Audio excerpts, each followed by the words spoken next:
Cara, antes da gente entrar... É importante, né? Antes da gente voltar eu separei alguns tópicos do livro para a gente bater um papo, mas eu queria só dar um passo atrás e pensar no seguinte: a galera que me acompanha aqui, em geral, tá? Tem uma galera aí boa de níveis intermediários e avançados aí no mundo Java, né? Por que você acha que esse pessoal deveria investir tempo nesse tipo de conhecimento, tá? Independente do seu livro, não, né? Claro que a gente está aqui falando sobre isso, mas onde você vê que é muito importante para essa galera esse tipo de conhecimento no trabalho, nos projetos, na carreira? Olha, a minha humilde opinião, sabe? Eu acho que quanto mais sênior você se torna, mais conceito de computação eu vou esperar de você, como empresa, sabe? Então, um júnior ele vai conseguir fazer vários tipos de coisas. Ele, assim, ele vai fazer perguntas, ele vai usar o ChatGPT, ele vai usar o Google. O pleno, ele já vai conseguir ter alguma autonomia e operar algumas coisas.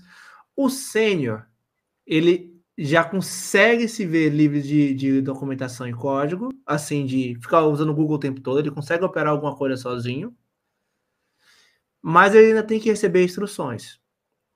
O que eu espero de um Staff Plus Engineer, como Principal Engineer ou Staff Engineer, é que além dele saber o que fazer, ele sabe por que faz. Ele entende a porquê das otimizações.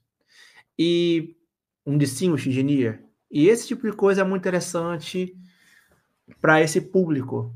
Olha, eu tenho que fazer essa otimização, né? Eu tenho que otimizar esse tipo de coisa, esse algoritmo. Então isso é muito importante. Não somente no meu livro, mas entender como as coisas funcionam para você estar apto a responder a um sênior. Porque, para mim, qual é o maior diferencial de um sênior para um staff? Primeiro, ele para de falar, isso depende. Porque o contexto faz parte do trabalho. Então, se eu não sei o contexto, eu tenho que correr atrás, eu sou um staff. E um outro é justamente esse conceito de computação que ele é esperado. Ele é um especialista de computação. Obviamente, ele sabe Java, mas computação faz parte de Java. Então, eu vou escolher Java ou a linguagem dinâmica. Eu vou escolher a linguagem interpretada, dinâmica, ou então interpretada via VM, ou a linguagem interpretada, compilada. E assim, esse tipo de opções, configuração de garbage collector, tipo de arquitetura, todo esse tipo de coisa, você tem que argumentar muito bem.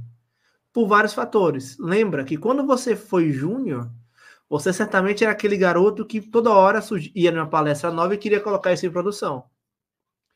Então você tem que ser aquele dinossauro chato e falar, olha, garoto, a palestra é legal, mas não quer dizer só porque você viu essa palestra ontem, você vai colocar isso em produção hoje. Tem que ter uma motivação para usar. E um outro ponto é justamente o impacto, sobretudo a grande escala. Trabalho como consultor há bastante tempo e é muito engraçado ver que ainda os sêniors, eles cometem uns erros bem, assim, não vou dizer bobos, mas às vezes básicos. Por exemplo, não otimizar um index, não se preocupar na estrutura de dados melhor. E é engraçado que eles testam numa estrutura local com 10 instâncias e quando vai para a produção esquece que em produção tem 1 milhão de requisições. Então, um pequeno errinho ou um pequeno delay, quando vai para 1000 transações por segundo, se torna dor de cabeça, se torna uma máquina que vai dar timeout, todo esse tipo de coisa, sabe? Então, assim, eu recomendo muito para quem quer seguir a carreira técnica, ou seja, júnior, pleno, sênior, eu quero ir manter técnico indo para staff, eu não quero ir virar um manager, por exemplo. Uhum. Interessante você tocar nesses pontos de computação, né? Porque eu costumo dizer que o Java ele é uma plataforma, não só uma linguagem, mas uma plataforma que para você ser muito bom a usá-la, você precisa saber mais de computação. Você precisa ter um conhecimento de computação um pouco mais avançado. E aí outro dia, numa postagem que eu fiz sobre isso, uma pessoa comentou e falou assim, não, mas essas coisas que você está falando aí, de memória e de estrutura de dados, de não sei o que, o Java abstrai para você, então você não precisa saber disso. O problema, aí você vê, né? Assim, a abstração, o fato dela abstrair o uso, quer dizer que ela facilita para você utilizar aquilo, não que ela vai fazer para você.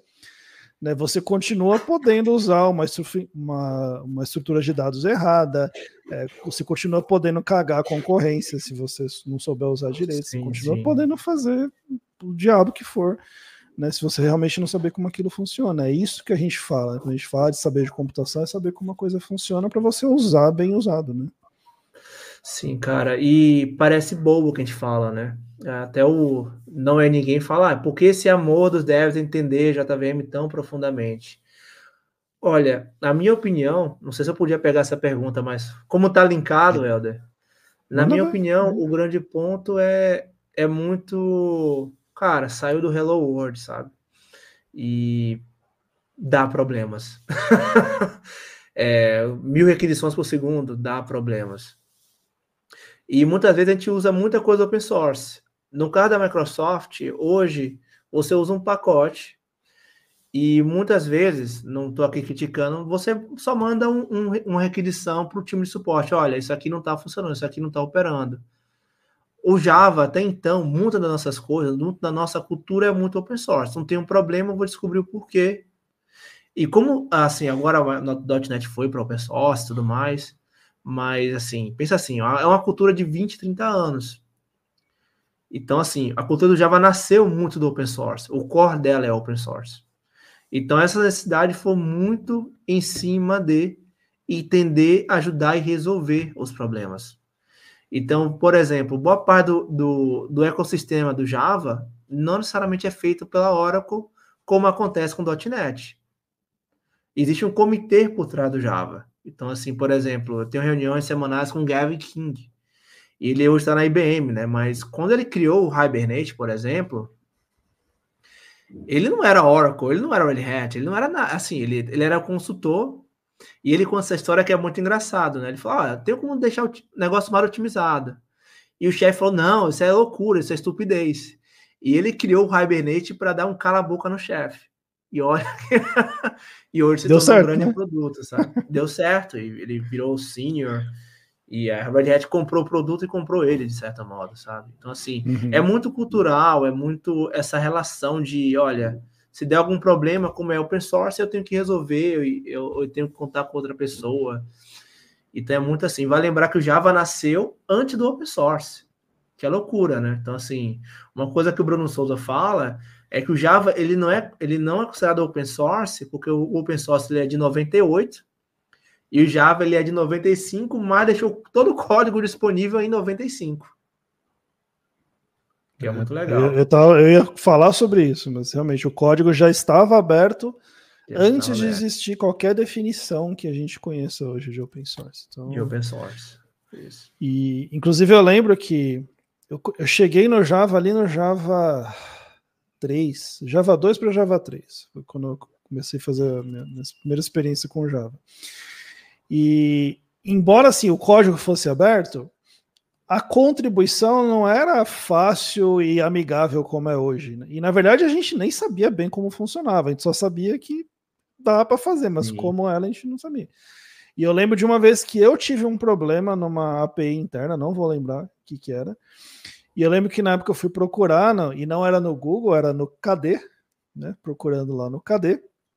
E eu achei num fórum um cara que tinha resolvido aquele problema, só que ele não sabia como que ele submetia aquele problema para vir para o core mesmo. Então o que ele fez? Gente, eu resolvi, tá aqui, quem quiser pode baixar, e aí vamos esperar se alguma hora isso é resolvido no core. Então eu lembro que eu peguei o código daquele cara para resolver o problema na minha plataforma. Então, assim, é o que você falou, né? A gente tinha, assim, o Java nasceu realmente com essa cabeça de, cara, se eu tô com um problema, eu vou tentar resolver esse problema.